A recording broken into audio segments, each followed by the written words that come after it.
señores, aquí estamos en la hora de consuelo. Y ya ustedes ven al lado mío, por Zoom, por supuesto, a la politóloga Rosario Espinal. Y yo le agradezco mucho, Rosario, te agradezco muchísimo que tú estés con nosotros en la hora de consuelo. Te lo agradezco porque yo creo que estos son momentos en que se hace necesario analizar, como siempre, pero en estos momentos, analizar la situación del país en términos económicos, sociales, con más calma que el apasionamiento que generalmente nos rige.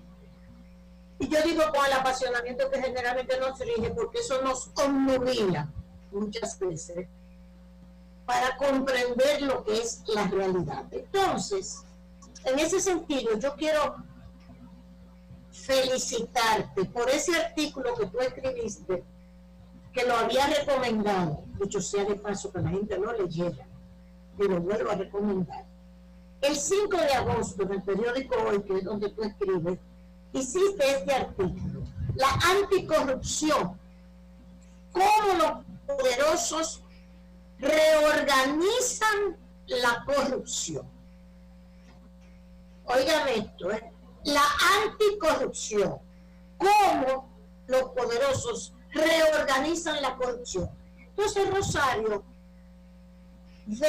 da 10 puntos focales, llama la atención a 10 puntos focales del manejo del Estado, del manejo de los partidos, del manejo de la corrupción, que yo creo que sinceramente eso merece no solamente este programa, sino muchos más programas, porque es uno de los mejores análisis que yo he leído sobre, no solo de la corrupción, sino de la política, en sentido general. Por eso quería felicitarte ante todo, Rosario. Y comenzar por aquí, para que seas tú misma la que exprese. Tú en estos 10 puntos en que te basas en tu análisis, hay uno, que es el primero, que dice: la corrupción no es solo un mal de los políticos. Hay otra corrupción, hay políticos corruptos, porque también hay un sistema económico extractivista y corrupto basado en la desigualdad y la concentración de la riqueza. Eso es un punto de vista que nadie lo ha dicho más que tú. Dos, otro de los puntos que tú tienes. En estos tiempos en que no hay ideología política enfocada a la transformación socioeconómica, porque el mercado reina como legítimo productor y distribución de la riqueza, la corrupción de los políticos, no la privada, es la que genera indignación. Y sobre es la que genera indignación. Y sobre esa indignación, partidos políticos se aprovechan, se han aprovechado siempre, aquí y fuera. La corrupción, la corrupción, la corrupción, la gente se entusiasma y hasta se reciclan los partidos, como dices tú. Entonces viene un nuevo partido, viene el cambio, viene esto, viene lo otro, y nos ha sucedido siempre. Y al final de tu artículo, en el punto 10, tú dices: se van sustituyendo los partidos con respecto a la corrupción y casi todos terminan señalados como corruptos. Así que vamos a ver cómo le va al PRM en 4 o en 8 años. Entonces, yo quisiera que tú me dijeras, comenzando por la cuestión de que solamente la corrupción pública es la que indigna, y no existe solamente la corrupción pública, existe la privada también, pero de esa no se habla. Sí, bueno, yo quería, escribí ese artículo porque me parece que hay que traer de nuevo al debate la complejidad de la misma corrupción. La corrupción ha jugado un papel fundamental en todo este proceso electoral. En todo este, digamos, último año ha sido el foco, ha sido el tema en torno al cual se han articulado todos los discursos, pero además desde el 17 para acá, la movilización social, desde el escándalo de Brecht, que es lo que le da cuerpo en la República Dominicana al movimiento social que tiene como tema la anticorrupción. Entonces, yo dije, bueno, quiero reflexionar un poco sobre esta dinámica, que no es solamente política, sino que tiene un sustrato socioeconómico. En ese artículo yo trato algunos puntos. El asunto es aún más complejo que los 10 puntos que yo mencioné ahí. Pero voy a referirme a algunas cosas, y es la siguiente. Si pensamos en el 78, cuando hubo la transición de los 12 años de Balaguer al gobierno del PRD, y de las primeras cosas que ocurrieron en el país fue la reorganización, la reactivación de los sindicatos. Los sindicatos habían sido muy golpeados en los 12 años de Balaguer. Entonces, los temas centrales del momento en la transición de 78 fueron que se soltaran los presos políticos, que volvieran los exilados, y la reactivación del movimiento sindical, que había tenido una lucha muy difícil en los 12 años de Balaguer. En ese momento había una lucha, digamos, entre trabajadores y empresariado. Los trabajadores demandando a los empresarios mejores condiciones de salario. El Estado, encabezado en ese momento el gobierno por el PRD, nuevo, porque su única experiencia en el 63 con Juan Bosch, pues había terminado en un golpe de Estado. Entonces, un poco ensayando cómo ser Estado, cómo ser gobierno específicamente, ante una lucha entre empresarios y sindicatos. Y así evolucionaron las cosas. Cuando llegamos a la década del 80, en el 82 explota la crisis de deuda externa en América Latina y comienzan las medidas de ajuste económico con las misiones del Fondo Monetario Internacional, las presiones, y eso desata en República Dominicana y en otros países también una serie de movimientos populares. Eran las revueltas pobladas, como se le llama en cada país. Esas revueltas eran de sectores populares. No solamente obreros, también podían ser campesinos o podían ser sectores barriales. O sea, se da un proceso de movilización digamos, de los sectores más desposeídos de las sociedades latinoamericanas. Y eso marcó la lucha social en este país desde el 84, que es cuando explotan en abril del 84, hasta el 90, más o menos. 90, 91 es cuando termina.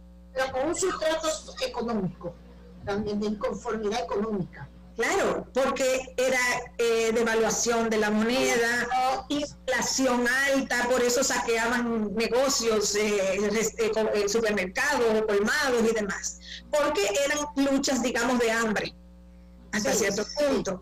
Entonces, pero se vinculaba lo económico con la corrupción, o sea, había, tanto digo yo, el elemento corrupción estaba presente, pero lo que movilizaba a la gente no era la corrupción, eran las demandas de la inflación, control de la inflación, empleos y demás. Claro, había corrupción, pero no era articulada en un movimiento social. Entonces, cuando en la década del 90 siguen las protestas populares, pero aisladas, ya no de manera coordinadas. Muchas protestas barriales, por luz, por agua, por calles, por escuelas, demandas específicas. Y así pasó la década del 90. Cuando entra este siglo, se produce una transformación muy importante en la sociedad dominicana. Y es que los sectores populares, sobre todo después del 2004, los sectores populares se desmovilizan y comienza a ocupar un espacio importante en la movilización social la clase media. En parte porque la clase media creció, porque esa es una razón importante, y en parte porque aún los que no fueran de clase media trataban de llegar a la posición de clase media. Sí. Entonces, era digamos, un proceso de ascendencia, de movilidad social, sí, pero a la vez se articulaban movimientos, por ejemplo, el movimiento ambientalista, es un movimiento de capas medias con un componente juvenil fuerte. Sí. El movimiento de mujeres es fundamentalmente un movimiento de capas medias. Tiene elementos populares, pero es un movimiento más de capas medias. El movimiento anticorrupción, sí, que comienza a desarrollarse y adquiere una magnitud significativa en el 2017 ante el escándalo Odebrecht. Sí. Y ese movimiento sigue presente del 2017 hasta estas elecciones y se convierte en central. Entonces, ¿cuál es el punto? El punto está en que ha habido un debilitamiento de las luchas socioeconómicas, por un lado, y ha habido un reforzamiento de estos movimientos, o de este movimiento anticorrupción, que no es típico de la República Dominicana, no es solo en la República Dominicana. El caso de Brasil quizás es el más emblemático, de una clase media que se rebeló en Brasil, se lleva al colapso al PT, que era el que había gobernado casi 16 años, o sea, 2 periodos con Lula y estaba en su segundo periodo con Dilma Rousseff. Entonces, ese gobierno ya de Dilma, antes de completar, colapsa. ¿Qué pasa en Brasil? No había un partido relevo para el PT, que existía la posibilidad de que hubiese un partido relevo al PT que de manera organizada recompusiera las cosas, pero no lo había. Entonces Brasil entra en un caos que lleva a la producción de Bolsonaro. Entonces Bolsonaro, un liderazgo carismático, personalista, populista, de derecha, digamos, por su discursiva, es lo que reemplaza todo el sistema de partidos. República Dominicana es uno de los pocos países de América Latina. No, Rosario, ¿eso sería el caso de Fujimori también en Perú? En el Bolsonaro. Bueno, manteniendo las diferencias de tiempo, sí. O sea, el fenómeno Fujimori es un fenómeno similar, es un colapso del sistema de... o el de Bukele en El Salvador. Exacto. Ahora mismo.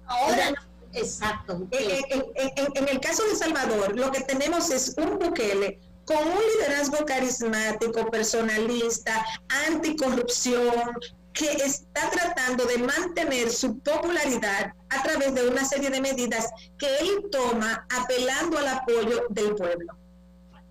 Entonces, ahí no hay sistema de partidos, como no lo hay en Brasil, porque han colapsado. La República Dominicana se ha caracterizado, a diferencia de muchos otros países de la región, por mantener hasta el día de hoy, aún debilitado, un sistema de partidos que le da estabilidad al sistema político. Eso es positivo desde mi punto de vista, porque en términos sistémicos le da estabilidad al sistema político. Sí. Aunque cada vez más aumenta la corriente societal que quisiera el desplome de todo, como ocurre o ha ocurrido ya en otros países, en el que se vayan todos como lema, que se ha oído mucho en Sudamérica, por ejemplo. Sí. En República Dominicana, y por eso yo en ese artículo digo, en medio de la lucha anticorrupción, de la lucha social, está el PRM, que es el que entra a relevar al PLD. Recicladamente. Exacto. O sea, recicló el PRM, sale del PRD, se recicla. Incluso uno ve los nombramientos que muchas personas vienen de fuera, o sea, no son propiamente de la maquinaria, de la estructura partidaria del PRM, sobre todo en el segmento económico.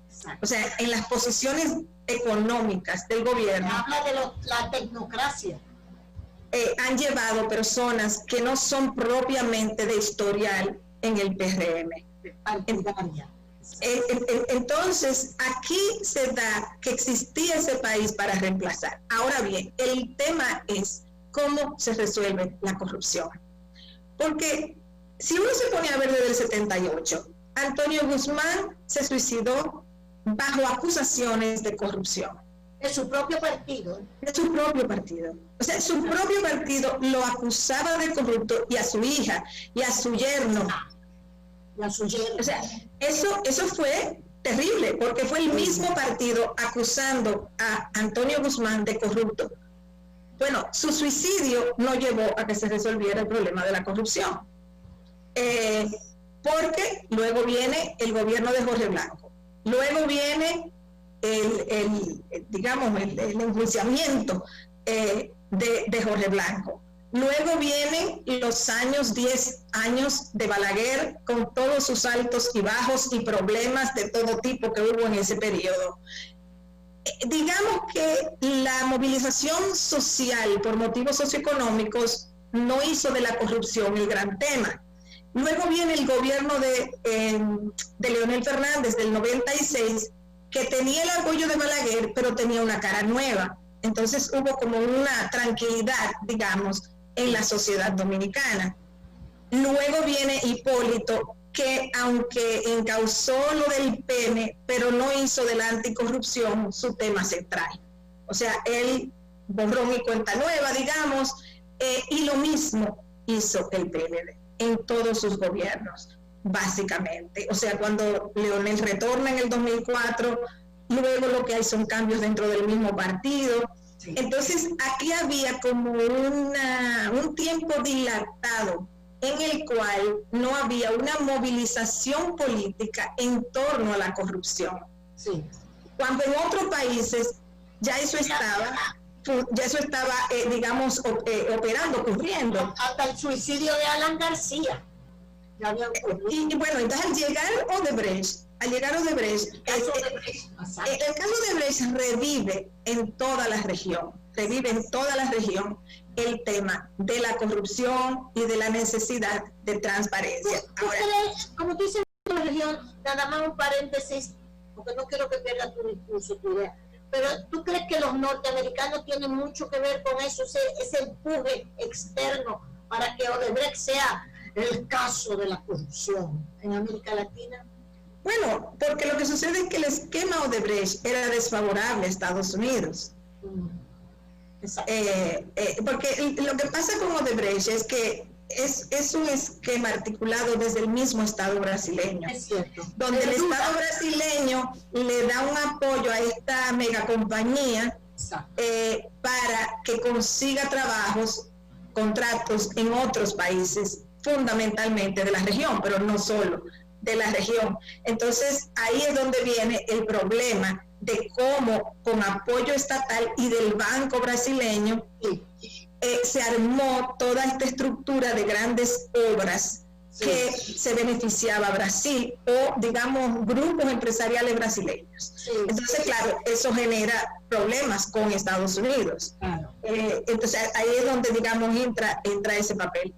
Pero el punto central, que es para la República Dominicana y para la región, o sea, donde quiera que hay una discusión al respecto, es, bueno, cómo se enfrenta el tema de la corrupción. Exacto. Y el punto está, por lo menos es lo que yo planteo en el artículo y así es como veo las cosas, que para realmente enfrentar el tema de la corrupción hay que entender las características del capitalismo que tenemos, porque es muy difícil enfrentar la corrupción. Sí, dentro del esquema de corrupción hay grupos empresariales beneficiarios. Si dentro del esquema de corrupción hay economía de bajos salarios, donde si tú tienes que escoger entre trabajar en el Estado o trabajar en una empresa privada con un bajo salario, tú vas a optar por trabajar en el Estado. ¿Y cómo tú llegas al Estado? A través de la participación partidaria, política, porque es el partido que te puede asegurar un acceso a funciones públicas, del nivel que sea, municipal o lo que fuera, del gobierno central, lo que fuera. Entonces, los partidos desarrollan clientelas de futuros empleados, si no están en el gobierno o si están en el gobierno, de empleados, o sea, personas que entran a la vida partidaria porque quieren una seguridad económica dentro del Estado. Entonces, la República Dominicana, porque a veces hasta las cosas malas tienen un aspecto que uno tiene que entender porque funcionan.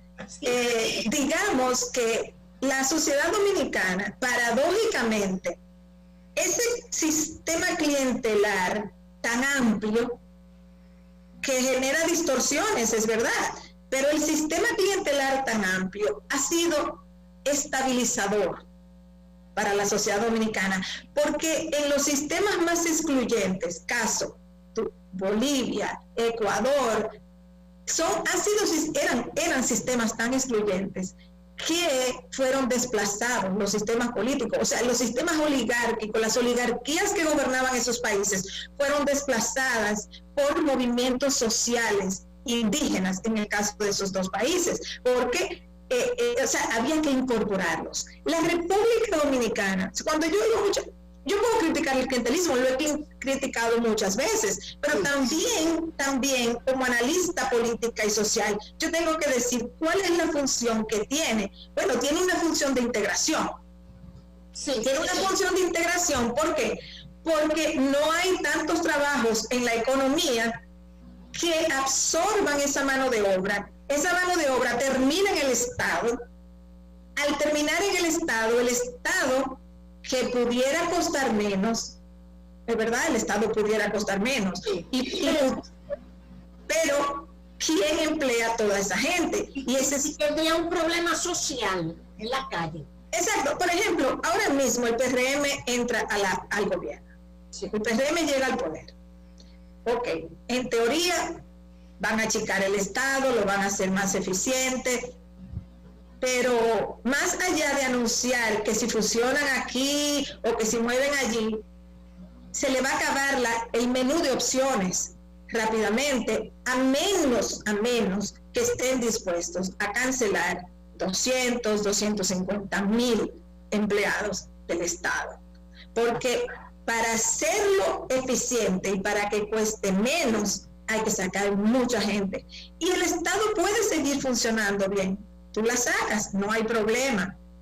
Pero ¿qué haces? ¿Qué pasa con toda esa gente si la sacas? ¿Quién las va a emplear? Entonces, habría que gestar una economía, uno, con mayor capacidad de creación de empleo, y dos, con mayor capacidad de generar empleos de mejores salarios. Porque la estructura salarial dominicana en el nivel, digamos, básico, incluso intermedio, es precaria.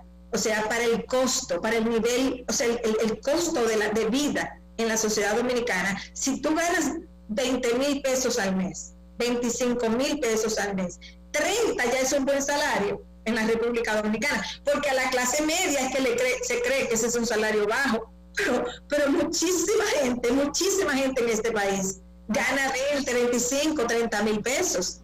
Sobrevive porque hay varias personas en una casa trabajando. Exacto, pero yo creo, ubicando en eso que tú estás planteando, porque no quiero que se me vaya la idea. Tú dices en tu artículo, en lugar de estar pensando, como se hacía antes, vamos a decirlo así, en una transformación de la sociedad socioeconómicamente hablando, otro modelo de desarrollo, lo que se entusiasma y se discute exclusivamente o principalmente la corrupción. O sea, el tema de la corrupción sustituye, no es que acompaña, sustituye temas fundamentales que deberíamos estarnos planteando también.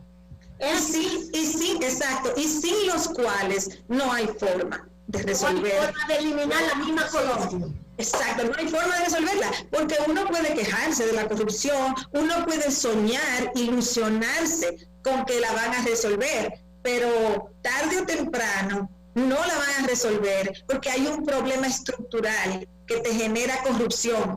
Hay gente que me dice a mí, bueno, pero hay otros países de la región donde no hay corrupción o donde hay mucho menos corrupción. Y yo digo, ¿dónde? Vamos a hacer la lista, a ver cuántos aparecen con menos corrupción.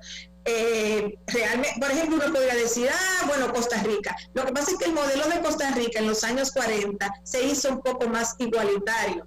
Sí. La sociedad dominicana es otro tipo de sociedad, pero podría citar el caso de Costa Rica, pero después uno pasa por Venezuela, Colombia, Perú, los países andinos en general, Argentina, Paraguay, o sea, México, los países de Centroamérica, o sea, corrupción hay por todos los lugares. Entonces, y aquí, en cierta medida, por suerte, ha habido procesos de crecimiento. O sea, nosotros estamos ahora saliendo de 15 años de crecimiento. Eso mismo te iba a preguntar. ¿Cómo tú ves que esos procesos, tú dices en el artículo, cómo, de acuerdo, por ejemplo, al PRD le tocó el Fondo Monetario, con Jorge Blanco, con don Antonio Jorge Blanco? Yo sé que tú analizas el gobierno de Balaguer, pero no quiero irme tan lejos. Jorge Blanco, PRD, Jorge Blanco, Antonio Guzmán y el señor Jorge Blanco. Entonces después viene Leonel. Comienza el PLD, después de que vuelve Balaguer, pero después que sale Balaguer, que no puede seguir, viene Leonel, y después viene Hipólito. ¿Cómo es posible? O sea, tú dices que el PLD fundamentalmente en los últimos tiempos, con los gobiernos, la segunda vez que vuelve Leonel, crece la economía en un ambiente más de promoción de la clase media, o sea, se crean condiciones más favorables al crecimiento, empezando por la clase media fundamentalmente, también, porque la concentración de capital también se da en ese mismo proceso. Los empresarios se hacen más ricos, serán menos, pero más ricos, y acaparan más la riqueza. ¿Por qué la sociedad, entonces, solamente, en lugar de plantearse eso como meta, cambiar el modelo, solamente se empecina en ver la cuestión de la corrupción? Como que me pasa un poco como con lo de Lula, que subió 30 millones, de la pobreza lo sacó. ¿Por qué esa gente que Danilo, porque fue al gobierno de Danilo, que hizo un gobierno de mucha inversión, fundamentalmente en los pobres, en la pobreza, también no recibió ahora, no hablo de Gonzalo, hablo de Danilo, no recibió el respaldo que se suponía que merecía, de acuerdo a lo que había destinado hacia la superación de la pobreza. O sea, ¿por qué no responden la gente beneficiada? Entonces, mira, hay que ver el contexto global. Por ejemplo, en el 2016, el Danilo Medina recibió el 61.7% de los votos, que es muchísimo. O sea, ahí hubo un respaldo, porque todavía no se había deteriorado el respaldo de la clase media, pero había aumentado el respaldo de los pobres. Tradicionalmente los pobres no eran del PLD. Tradicionalmente los pobres fueron de Balaguer o del PRD. Sí, es cierto. Incluso cuando el PLD ganó en el 96 y cuando volvió en el 2004, incluso en el 2008 todavía, la gran base electoral del PLD estaba en el Gran Santo Domingo de clase media. Y urbana. Sí, exacto. Y por eso es que Leonel hizo una inmensa inversión en el Gran Santo Domingo, porque él vio el potencial electoral del Gran Santo Domingo, el PLD en sentido general. Entonces, el clivaje, la ruptura, digamos, de la clase media viene a partir del escándalo de Brecht. O sea, como que esa fue la gota que rebosó la copa. Entonces, ahí se da ese viraje. Ya acercándose las elecciones estas del 2020, yo creo que entran otros factores en juego. Yo estoy recabando información para poder tener una idea más clara de quién votó, quién no votó, qué sectores, donde hubo mayor participación y demás. Yo no puedo decir algo definitivo ahora mismo porque todavía estoy haciendo esta investigación, pero yo creo que ya hay un poco de indicación de que hubo mayor participación de las capas medias, es decir, las capas medias fueron a votar más que los pobres. Sí. Es difícil saber cuál fue el impacto del COVID en la abstención. Hubo una abstención altísima de 45%. Es difícil saber qué impacto tuvo el COVID. Estoy buscando información todavía. Sí, tú decías en otro artículo anterior a este, tú decías, menos mal que fue que con la abstención de un 45%, finalizabas diciendo, menos mal que ganó el PRM, porque si hubiese ganado el PLD, no, el PRM no lo hubiese aceptado con esa abstención. Y tú dices, menos mal ganó el PRM porque el PLD se lo aceptó. Sí, lo que pasa es que se formó una narrativa de que si el PLD ganaba era por fraude. Exacto. Y si el PLD perdía, entonces no hubo fraude. Entonces esa narrativa se afianzó con el colapso del voto automatizado en las elecciones municipales. Yo pienso que el colapso del voto automatizado en las elecciones municipales le hacía ya imposible al PLD ganar las elecciones. O sea, ya ellos salieron de competencia totalmente. Era muy difícil después de ese evento, porque eran muchas cosas que estaban pasando ya. O sea, era un partido con 16 años en el poder, había cansancio, era un partido que se había dividido. Entonces, ya al llegar ese colapso del voto automatizado, era prácticamente ya imposible recuperarse, porque a quien se culpó fue al PLD. Que no supo defenderse tampoco. Pero bueno, quizás es que no había mucho cómo defenderse, porque ya se instauró la idea de que el único que podía hacerlo era el PLD, entonces ya se le atribuye eso al PLD, y yo pienso que era muy difícil. Entonces, parte de la abstención puede deberse a un conjunto de factores, sí, al hecho de que ya el PLD había perdido las municipales, al COVID, a que tengo la sospecha, pero necesito el dato todavía, de que hubo una abstención alta de mujeres, que es un bloque electoral del PLD, de que los pobres parece que votaron menos. Y la oligarquía, parece que la oligarquía estaba dividida, porque uno ve las manifestaciones de los propietarios de periódicos, vamos a llamarlo así, o a través de los periódicos y sus propietarios, e indudablemente tú te dabas cuenta de que había toda una tendencia a favor del PRM.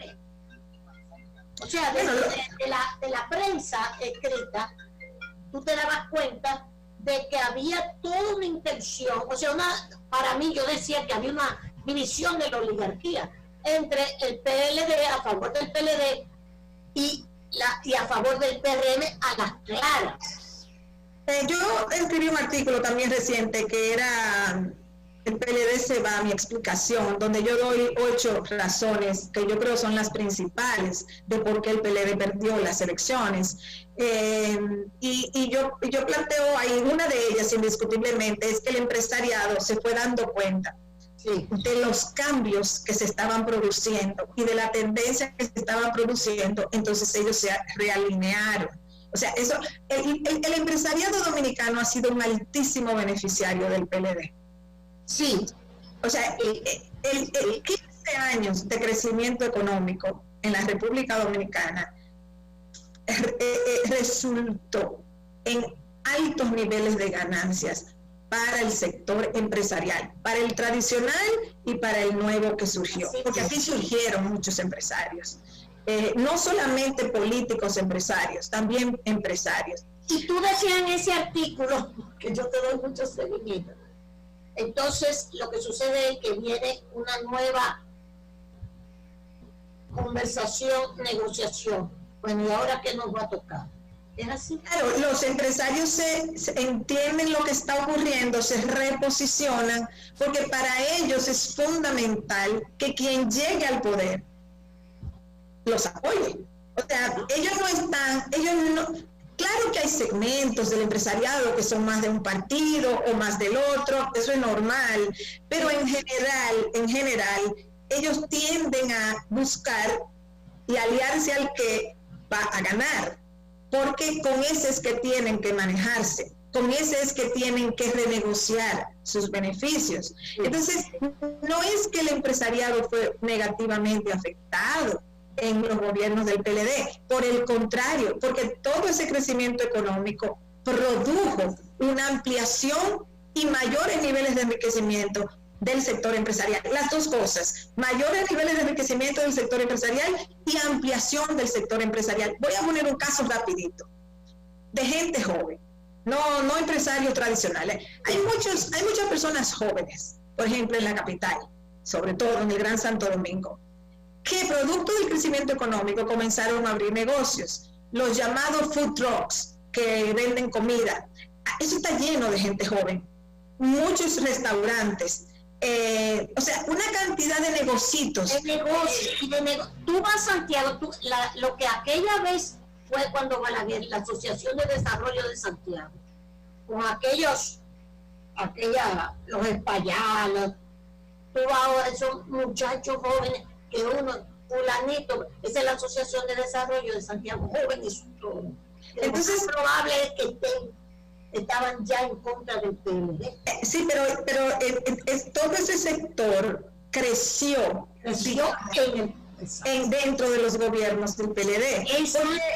También a mí me sorprende, no entiendo por qué la gente quiere negar lo que es bastante obvio y lo que las estadísticas indican.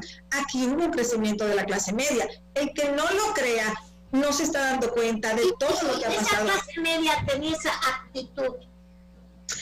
Porque es la corrupción. ¿Por qué? La clase media. Porque cuando las capas medias se estabilizan económicamente, las clases medias tienen otras demandas. Una demanda puede ser anticorrupción, puede ser mejor educación, mejor tal cosa, mejores servicios, mejor recogida de basuras. O sea, es humano, es natural de los seres humanos y de las clases sociales demandar cosas que no tienen satisfechas. El mismo PLD, ¿tú crees, en estos minutitos que nos quedan, tú crees que el PLD va a entender lo que le sucedió? Va a entender, debería entender lo que le sucedió, porque había un hartazgo también. Bueno, yo pienso que también hay una cosa que no es tan difícil de entender ni para ellos ni para nadie, y es que gobernar 16 años consecutivos y gobernar 20 de los últimos 24 en cualquier país del mundo va a generar cansancio y expectativa de cambio. Yo cuando veo, digamos, la gente, incluso los PLDistas, volviéndose locos de por qué perdieron, que los oigo así en la radio o no sé qué, y yo digo, pero ¿y por qué que están tan alterados? O incluso los de oposición, o sea, como que ven que el PLD perdió y bueno, como que fue la gran hazaña. Realmente, un partido que dure tanto tiempo en el poder está destinado a desgastarse, porque aquí no hay, aunque algunos lo crean, aquí no hay una dictadura al estilo Putin en Rusia. Claro. O sea, realmente aquí el PLD gobernó tantos años y tuvo tanto control de los distintos poderes porque la oposición se dividió.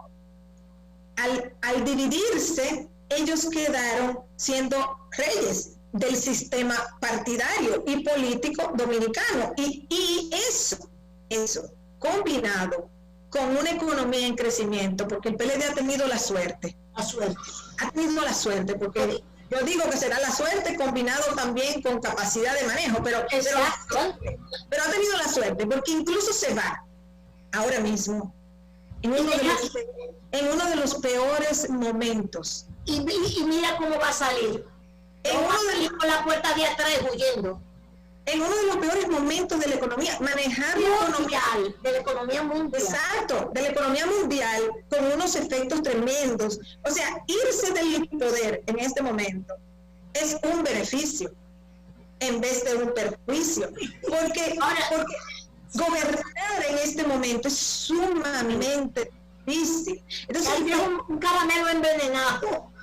pero que el PLD ha tenido la suerte de que en sus manos, o sea, no ha tenido que gobernar, porque lleva 2 o 3 meses, 4 meses gobernando en crisis, es verdad, pero sabiendo que se va desde julio. O sea, entre marzo y julio, principios de julio, no se sabía si se iba o no, digamos, pero ya desde principios de julio sabe que se va.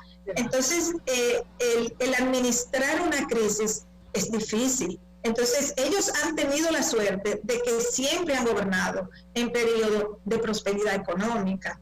Y también tú planteas, finalmente, quiero que no me dé esto, porque esto es lo que está en el tapete, para este gobierno que ganó, tener legitimidad, tiene obligatoriamente que buscar unos cuantos, no sé cuántos, funcionarios y hacerle juicio, y si hay que meterlos presos.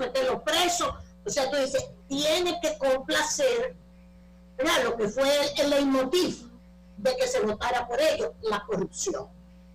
Bueno, el desafío que tiene el PRM es que si no lo hace, se le va a desplomar su principal fuente de apoyo.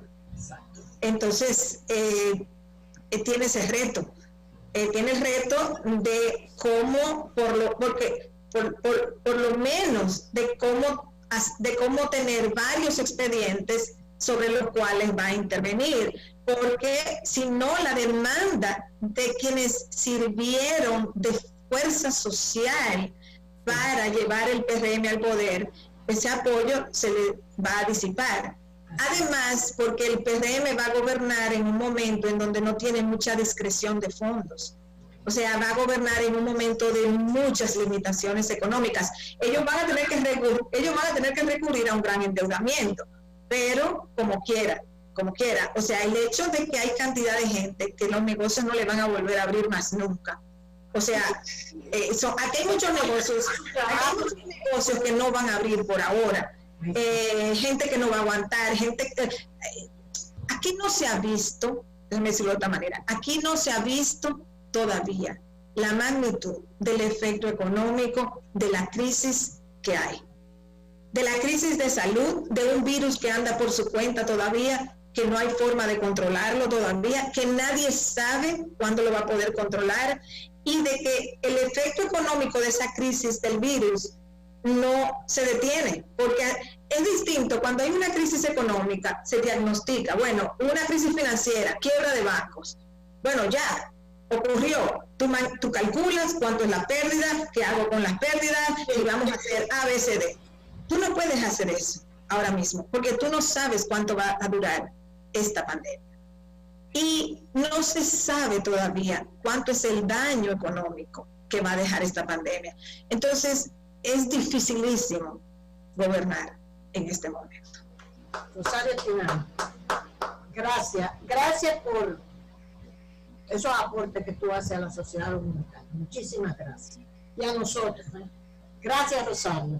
A ustedes muchísimas gracias por estar con nosotros. Recuérdense que nosotros estamos aquí gracias a Plaza Lamá, a Café Santo Domingo, tu marca país, a Óptico Oviedo que está funcionando para nosotros. Miren mis espejuelos, esos son unos espejuelos, yo les he dicho, que ven de lejos, mediano y cercano, sin ninguna división. Yo voy a hablar con el señor Oviedo sobre esto en esta misma semana. Así que muchísimas gracias. Ahí están, cristales gratis los martes. Y por supuesto los jueves del ahorro. Y por también el grupo Rica, que siempre está con nosotros. Muchísimas gracias a todos ustedes. Miren los martes gratis ahí de Óptico Oviedo y del grupo Rica. Uy, qué bueno fue conversar con Rosario Espinal, qué inteligente. No se pierdan el artículo de Rosario, la anticorrupción, eso fue el miércoles pasado. Búsquenlo.